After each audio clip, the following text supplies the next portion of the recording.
iyadu ma sinna maalinta jimca waa kasii fadli badantay waqtiga kale jimca ramadaanna de isaga hadalkiisa badah nabigu wuxuu leeyahay alayhi salaatu wasalaam fiihi saacatu laa yuwaafiquhaa cabdu muslimu qaa'imun yusalii yas'alu allaha tacaala shayئa ilaa acطaahu iyaah wa ashaara biyadii yuqaliluha nabigu wuxuu leeyahy alayhi salaatu wasalaam saacad baa ku jirta aanu waafiqin qof muslimi isagoo taaganoo tukanaya oo ilaahay wax weydiista ilaa iyo ilaahay waa siinaya oo waa saacadee culamadu laba xadiis ay soo arooriyaan laba meeloodba oo ku tilmaamaan jumcada markuu mimbarku imaamku saaran yahay ilaa iyo intuu salaada ka baxayo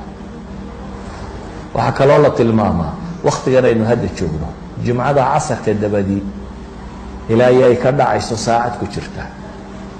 waana wakhtiyada dikriga ugu fiican qofku inuu wardiyo bacda salaati subx haddaad fadhiisato oo wardidid ilaa cadceedu kaaga soo baxdo oo aad laba ragcadood tukatid wuxuu nebigu ku tilmaamaya inay tahay maxay xajatun taama buu nebigu ku celiyey waa xaj dhammaystiran baa la yidhi